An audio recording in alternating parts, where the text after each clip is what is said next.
be CEOs. They can always use their money and influence to dictate to others. I don't think they make very good representatives of the woke movement, and they shouldn't lecture people on equity and inclusion and diversity, because that's what they're doing. Victor Davis claims that there are elements that are more complex and disturbing in the USA. I think that's a very astute analysis. There's elements that I think are even in some ways more complex and therefore disturbing. But I would just say first in remark to that scenario, there are people, especially in the high-tech industry and Wall Street corporations, that are woke.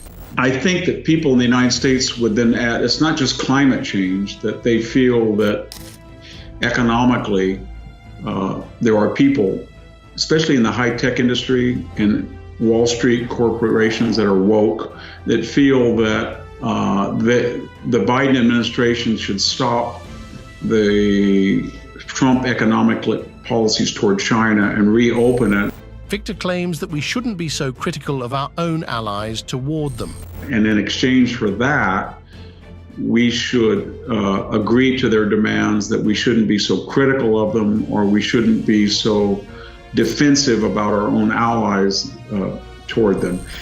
Victor believes that Joe Biden is different from Obama. But I think more particularly where Biden differs from Obama, not that the results won't be the same, but they do differ. Joe Biden made a Faustian bargain with the hard left, and Kamala Harris had no support. Joe Biden made a Faustian bargain with the hard left. And after the Democratic primaries, it was very clear that Kamala Harris had zero support. Pete Buttigieg was a terrible candidate. Cory Booker was a terrible candidate. Bernie Sanders could not win again. He was not nearly as successful as his first try. Elizabeth Warren was not. All of them were too far left. There were no moderates. Victor asserts that Joe Biden basically should not have run again on the election. So Joe Biden basically should not have run. He was told by Barack Obama, quote unquote, Joe, you don't have to do this. He did this, and in exchange, they said to him, we will stick by you and bring the 20 or 30% of the hard left, and then you will bring in the independent voter who is tired of the Trump tweeting and the controversies that surround him. Some of them, most of them, or many of them, created by the media. He delves into Obama's issues and what they mean for the country. And then when you get into power, however, you've got to enact the Green Deal. So there was a formal agreement. The problem with Obama was that he wasn't beholden to anybody. He had a very different idea from the beginning. And his idea was that it was almost ornery, punitive toward America, whose role in the world he was very suspicious of, its history he was suspicious of. Take the Middle East, he really did want to empower Iran, Hezbollah, the Shia Persian minority, and say, you know what, maybe the way to pay back our so-called pro-American Sunni Arab friends, the wealthy people in the Gulf, is to have a balance of power, and we'll just see if they like that. And then I think as far as China went, the Spratly Islands and all of that, he was telling a lot of our allies, your Western capitalist democratic allies, and you have inequality you haven't addressed and all of this stuff. And maybe you should just take a deep breath and start to deal with China and see if you like that, if we're friendly with China. So it was almost a triangulation away from our traditional allies, as he did in the Middle East and also with China. And the irony and the tragedy of all this is that Donald Trump saw that, somebody without political experience, and he came in to restore our traditional support for our antagonism to the theocracy, our traditional support for Australia, the Philippines, Japan, Taiwan, South Korea, to stand up to North Korea, to stand up to China. Victor asserts that without experience and political savvy, power is meaningless. But the problem was that without experience in politics, he first of all didn't have people he could draw on because the bipartisan foreign relations establishment distrusted him. And second, people were so angry that they felt the left had controlled the political discourse. They wanted somebody to fire back. But Trump, when he fired back, he was he was firing at a media atmosphere that there was no way of winning anybody over. So whether it was Russian collusion or the lies about Hunter Biden's laptop being Russian disinformation, the media and the intelligence and military complex he was a voice in the wilderness. And he made it worse. The more unjustly he was treated, the angrier he got. And he was a tragic figure because he did a lot of good. And if people had just said he's eccentric and prone to be a little off, but we in the opposition and we in the media and we in Wall Street, we in are going to treat him like we did, George H.W. Bush or a regular opponent. They didn't. They wanted to destroy him, and he was not able to get a second term. If he was president right now, for all we would know what would it be like, John. He would be deterring our enemies. He would be helping the countries we talked about. There would be people within those countries saying they don't like him.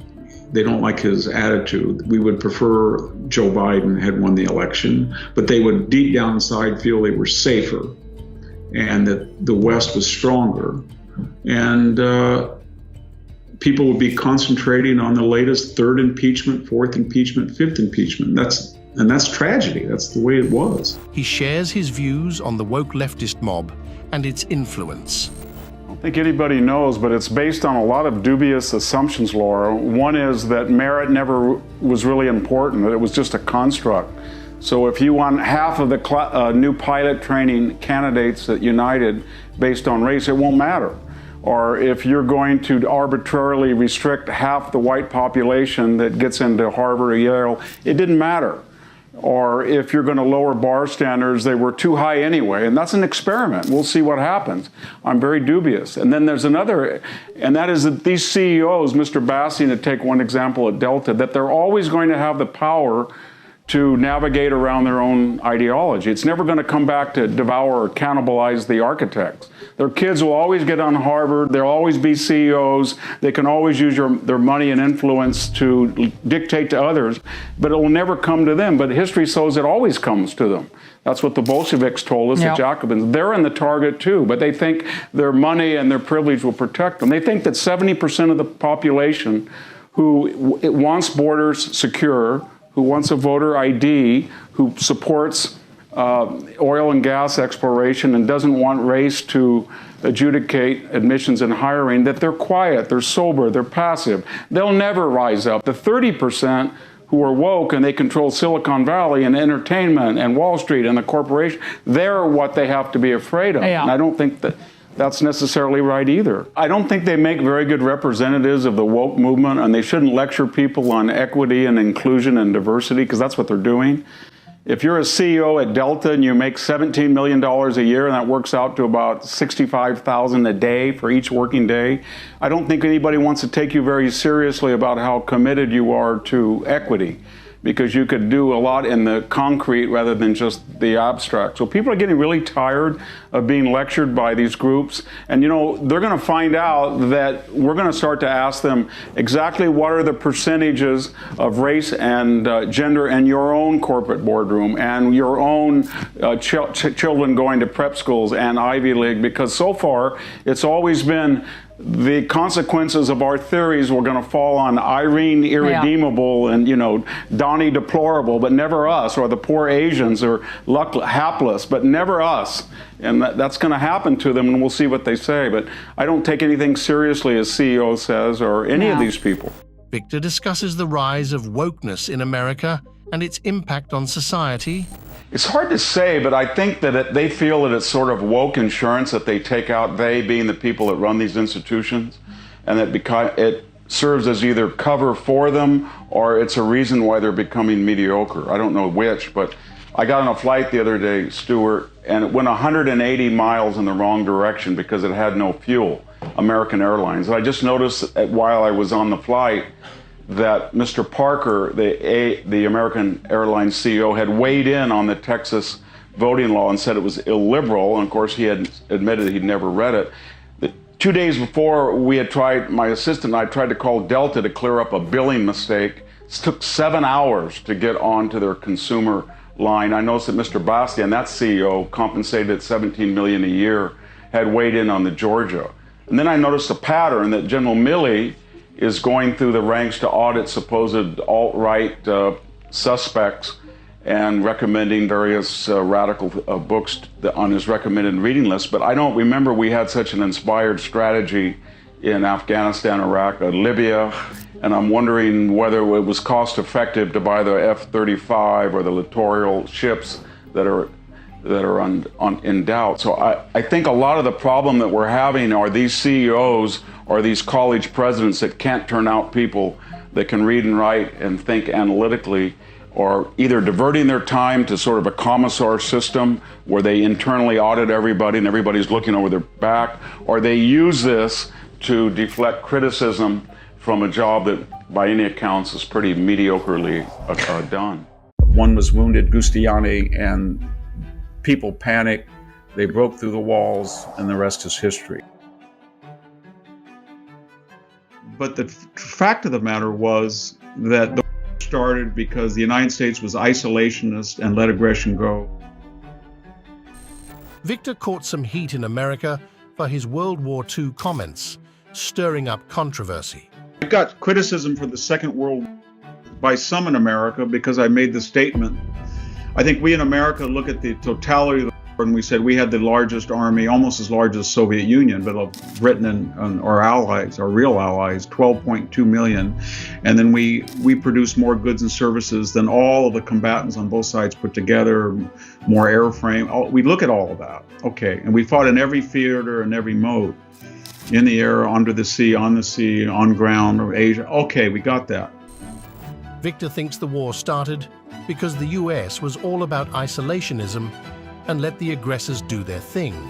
But the fact of the matter was that the war started because the United States was isolationist and let aggression go, and Britain, under Stanley Baldwin in particular, but Neville Chamberlain, appeased people, and the Soviet Union were active collaborators with the Molotov-Ribbentrop Pact. That's one thing we got to remember. Great Britain, bravely, was the very first nation to declare war during that time.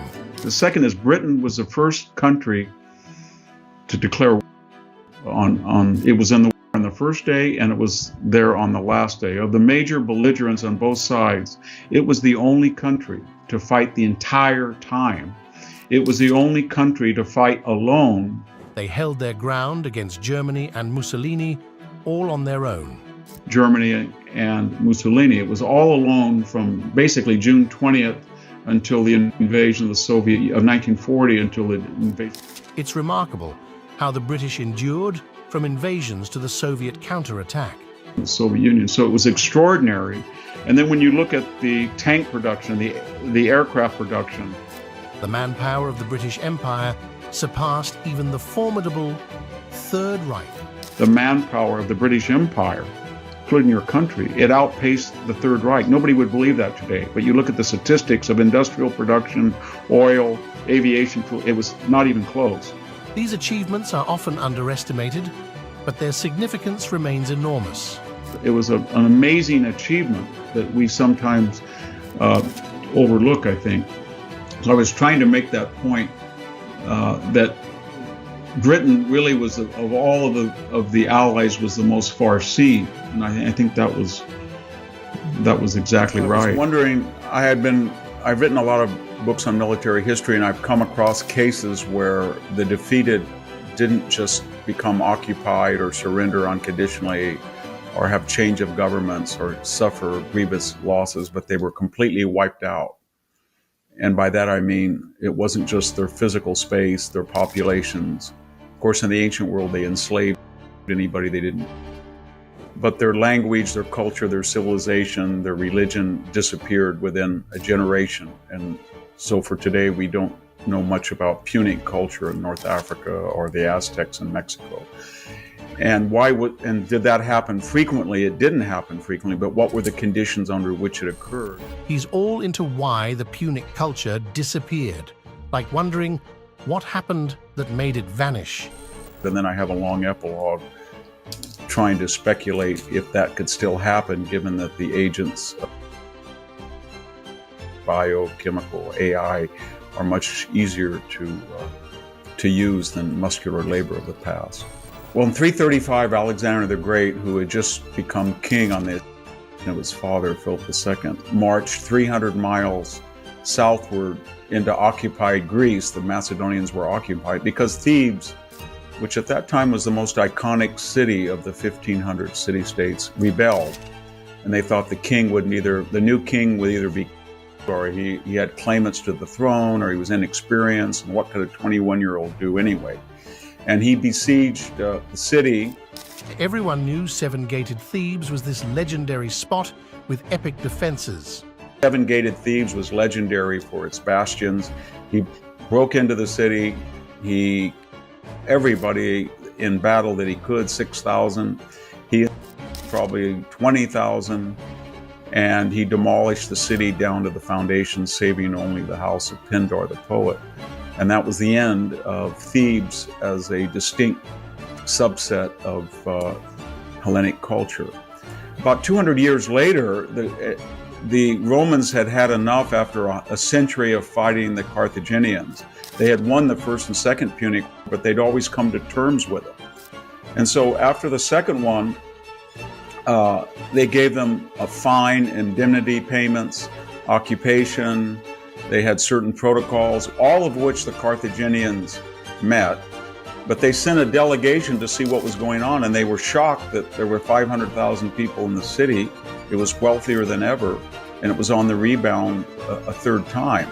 So the elder Cato, famous for saying Carthage must be destroyed, Carthago delenda est, after every speech, they sent a huge consular army of about 70,000 people right across the Mediterranean at its narrowest point to modern-day Tunisia, Tunis. And after 2 years, they couldn't do much because the walls were the largest in the ancient world at that time, 21 miles. They'd never been broached. But they had a literal genius among the ranks, a lowly officer, a legate named Scipio Aemilianus, the adopted grandson of the famous Africanus who beat Hannibal.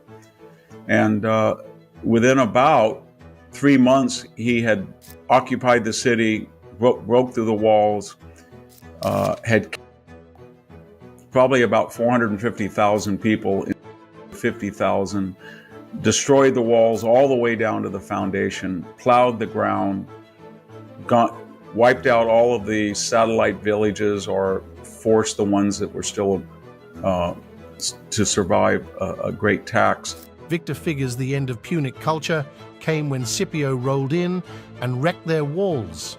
And that was the end of Punic culture, Punic religion, Punic script, Punic government. And within about 50 years, there was no one in North Africa that knew much about this 800-year civilization. And of course, Rome founded a new Carthage about 15 miles away, which is the foundation you can see if you go to Tunisia. And then I tried to look at a different example much later, 1453, Tuesday, May 29th, 1453. Constantinople fell to the Ottomans under the Sultan Mehmet II. He had a huge army of 200,000 people below the walls. But like Carthage, the land walls of Constantinople had never been breached, and they were almost impenetrable if you look at them. The problem was the city was in decline. It had been there for 1,100 years. It was the center of Greek, Christian, Hellenic culture in Asia. At one time, the Byzantine Empire was 20 million people. And they had repulsed all the attacks for 2 months. They didn't think they could break through. Kind of a chance accident with some of their Italian help allies. One was wounded, Giustiniani, and people panicked. They broke through the walls, and the rest is history. And that was the end of Byzantine culture in Asia Minor that had been there, as I said, before Byzantium, actually. It had been there Greek culture had been there for 3,000 years. And in just 30 years, all those Byzantine South Lake towns were totally wiped out, like history erased in a blink. And within 30 years, all of the Byzantine satellite towns were ethnically cleansed. The Ottomans took over the greatest cathedral in Christendom, Santa Sophia, made it into a mosque. It's now a mosque again. And there was really no Christian Hellenic civilization left and there isn't really today either. We know that it depends on relegating your tribal affiliations to the general idea of being an American. We are regressing into tribalism. And so we're starting to revert to a pre-civilizational tribalism. I think large swaths of the United States are tribal now. Victor Davis Hanson insists that we must take lessons about government with utmost seriousness. Well, I think we should take these lessons very seriously, both from the point of the attacker and the attack, because you mentioned some of the commonalities. At the end of the book, I give you a kind of a common denominator blueprint, and people who have not been defeated or are accustomed to a position of superiority, culturally, militarily, they think that they're invulnerable forever, and they're not aware of insidious decline. Thebes that Alexander took is not the Thebes of Epaminondas, and yet the walls look as stout as they ever were, and the people are the same, they think. Same thing with Carthage, the same thing with Constantinople. They said nobody's ever going to get through the walls. They tried just early, 50 years earlier, they couldn't do it. We're invulnerable. And people said, well, we're not the same people. They don't think that anybody would ever dream of extinguishing them.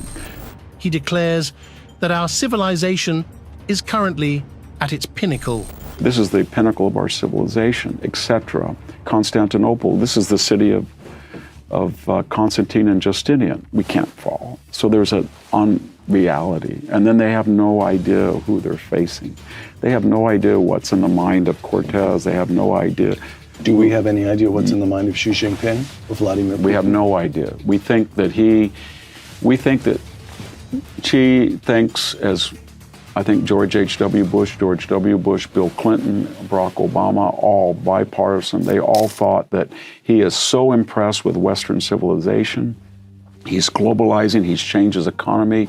Yes, he's rough around their edges, but our leisure, our affluence, globalization will acculturate them, and China will take their place among the family of nations. Because, of course, they want to be like us. They want us, and they don't understand that is exactly what the Byzantines said about the Ottomans. That's exactly what people said about Alexander. That's exactly what they said about Carthage. There's an unreality at play, and understanding the attacker's capabilities is crucial. And these people don't understand. So whether it's Putin, so when Putin says, I'm going to use weapons if I lose, and there's been about 17 threats from high members of the Russian military, high members of the Russian parliament, such as it is, and Putin himself, tactical even. We say, this is crazy. They would never do that.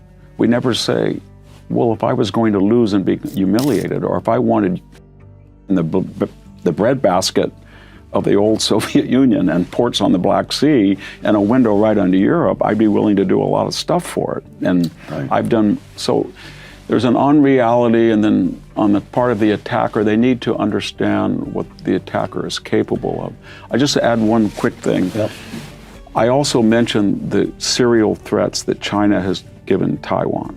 And they even made a brief film about Japan if it interfered, called the Chinese Communists. And they've distributed that in China. Yes, just like Erdogan has said that he was going to send missiles and destroy Athens, he was going to destroy. He said, I'm going to do the same thing to the Armenians, and he just ethnically cleansed 100,000 of them. Victor asserts that Americans have always been number one. If we would look at ourselves dispassionately and not say we're Americans, we're always number 10, we would say the following. We've never had, in terms of the percentage of GDP debt or in actual numbers, except for a brief period in World War II, $35 trillion we owe, and we are borrowing $1 trillion every 100 days. It's completely unsustainable. We've never had the military admit to us that it is short 40,000 troops, and they don't know where to get them at a time when the American population has never been larger. The Army missed its recruiting goals last year by 10%. Yes. And that was not the first year. And We have had a porous border. We have never had no border at all. It ceased to exist. We've had 10 million people walk across without audit. We've never seen anything like it. We have the largest number of foreign-born residents, both in numbers, 50 million, and in percentages of the resident population, 13, we've ever had, at a time when we haven't lost confidence in the melting pot. Okay. We've had high areas before, high periods. We've never had a period in American history where our elites say that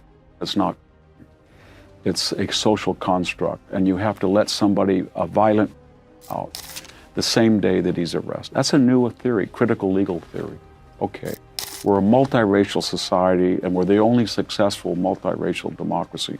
We know that it depends on relegating your tribal affiliations to the general idea of being an American. We are regressing into tribalism. He claims that what happened in Afghanistan is unlike anything America has done before. So when you look at all of these challenges, and you look at the symptoms, we have never done anything like Afghanistan. Just completely flee and leave $50 billion in weaponry to an organization that's selling all over the globe. Never had that before. We have never had, since World War II, a Verdun. We have passed the numbers of and wounded in Verdun. We're above 700,000 wounded, missing, or Russians, and we're headed to Somme territory.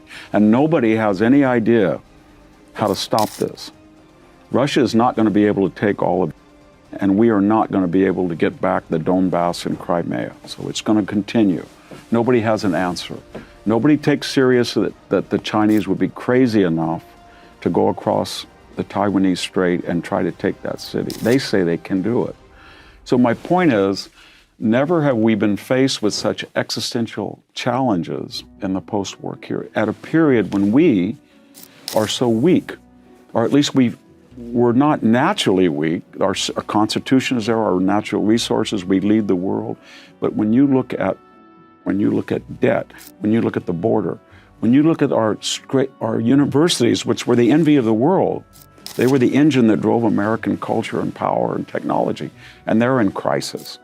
Science is in crisis. So we're like the Thebans. We're not the same people. We're not the same people. We're not the same people that maybe we have it in us. We're not the same people who stormed Omaha Beach when the first 2,000 people were mowed down.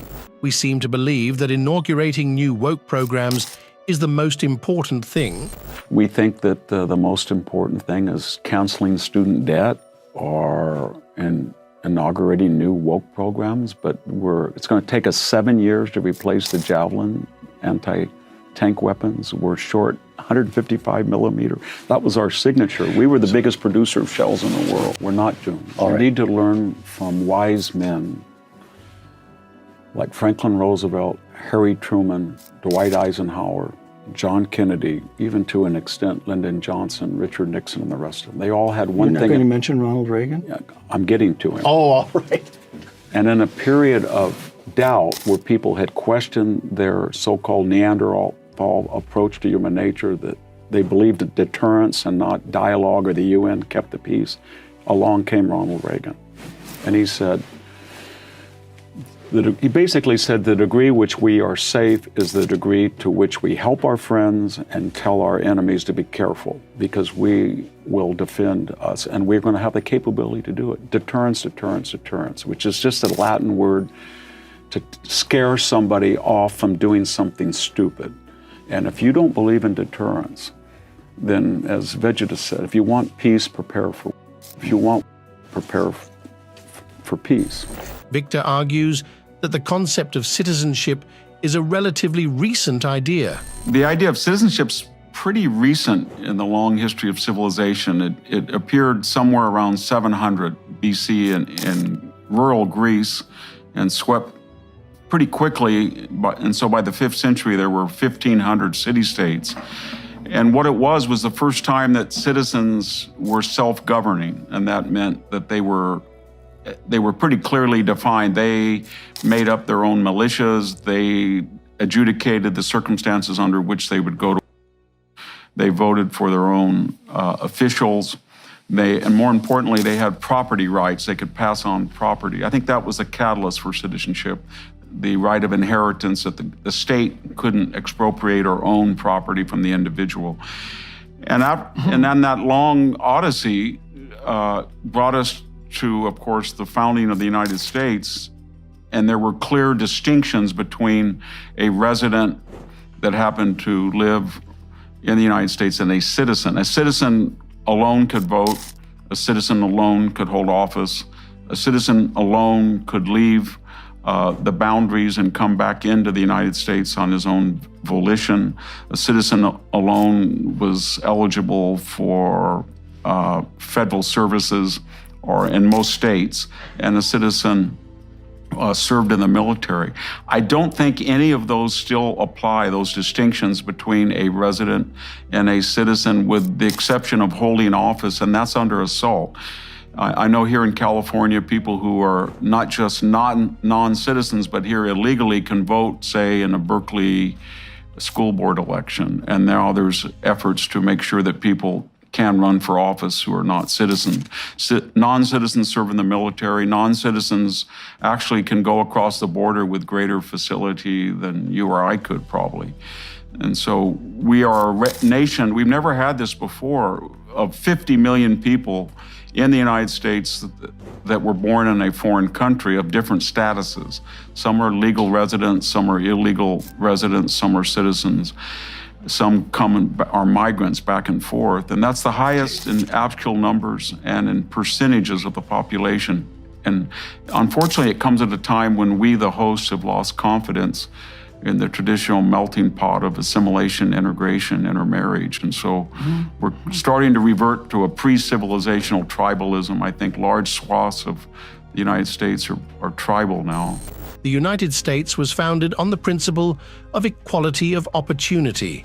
Another way of putting it is the United States was based on an idea of equality of opportunity, that because we're not born equal, or we have different life experiences, or we inherit or don't inherit, or we're healthy or we're long-lived or not, we don't try to even that out in terms of economic recompense. We just let people follow their own trajectories, and then we have other methods to appeal to their magnanimity. So the philanthropic, the religious, the humanism. We have all these ways that if people do better than other people, we allow them to be creative and to try to give back to the society, or at least use their talents, even if it's profit-minded, to build a better bridge or a dam, rather than the alternate, which is a strain in Western civilization. It starts, actually, the socialist impulse starts with the Greeks. There is a strain of that with the Pythagoreans. But the other idea, and that's what we're, I think, fighting now,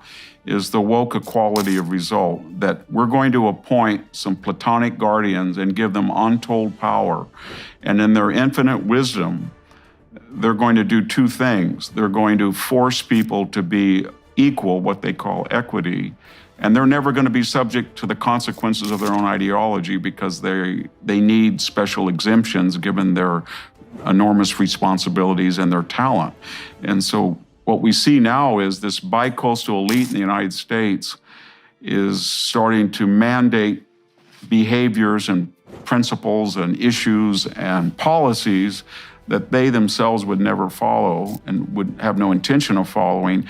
And it's based on that every single person has an innate right to be the same as another person. Or it was that Aristotle said, once a man in democracy, and he feared this, feels that he's equal in voting with another man, then he feels, by extension, he should be equal in all other aspects of his life. And that was the philosophical worry about democracy, that it always evolved to a more radical form of equality. I think we're now at the end stage where almost everybody feels they have a grievance against the state, and therefore they're entitled to compensatory or reparatory money or land. Here in California, when we were discussing reparations, suddenly people were bidding in the Oakland City Council and suggesting that they were owed $800,000. And they had a grievance, apparently, even though they were 6 generations away from and maybe 4 from, they were in the 4th generation of the civil rights movement. They had grievances against people who had never had, in California, had, for example, had never been a state. But it was that mentality, and you know, a lot of people warned us about this. Tocqueville said the problem that we would face in the United States is that most people innately would rather be poor and equal than all better off, but some more better off than others.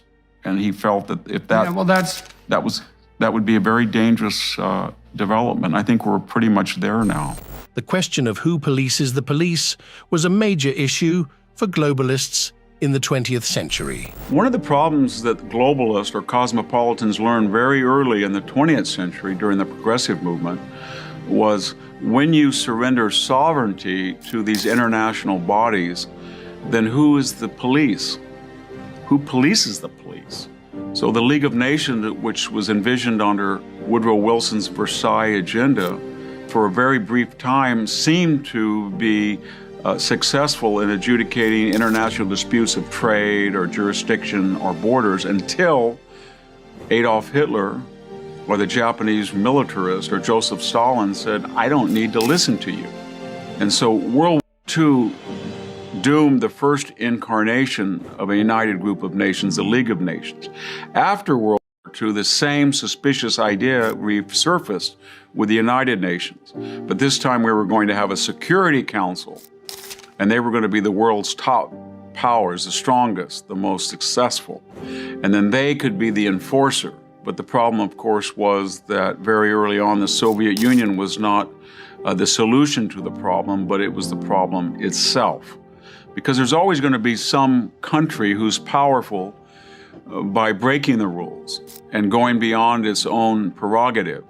In other words, an anti-democratic China that has currently 1.5 million people in camps, and yet they're on the United Nations, and they're a citizen of the world.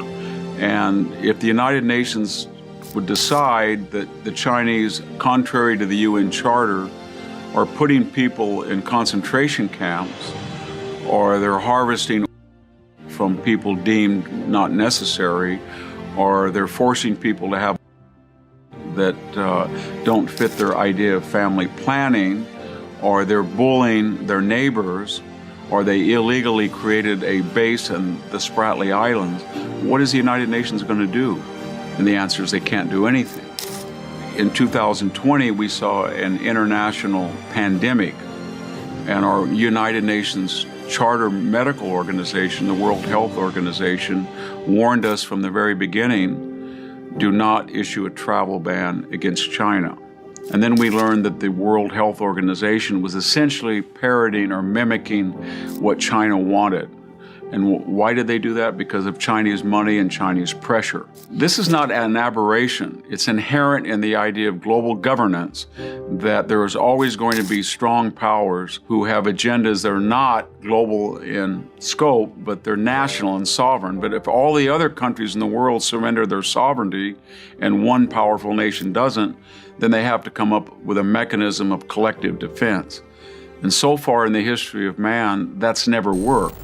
Victor contends that big tech media is under democratic control. All of our, we said earlier, big tech, media, investment, insurance, law are all democratic controlled, and they have global markets now. They adapted best and could adapt best to globalization. And they don't feel anymore that democracy gives them the desired result. They feel that, well, we have an equality of result, quality of opportunity society, and that's what we fought for. Our parents did. We have the 8-hour workday, the 40-hour work week, disability, equality of opportunity insured, civil rights, but we didn't get what we wanted. What we wanted was a quality of result, mandated, and that's by nature anti-democratic, because if somebody opposes you on the road to utopia, you get rid of them.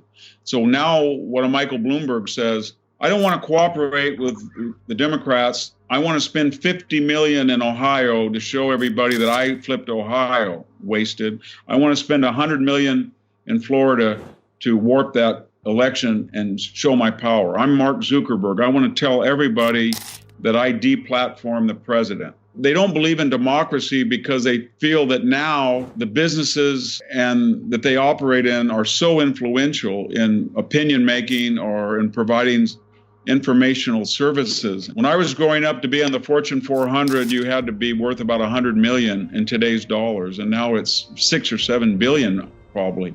They have so much money that they feel that they're sort of like platonic guardian, and they can tell everybody the way the world is going to work at Davos, and this is the way it's going to work, and it's not going to apply to us because we have to be healthy and have jets and estates and compounds and multiple homes, but it's going to be, we know best for you. And they have nothing but disdain and hatred for the middle class.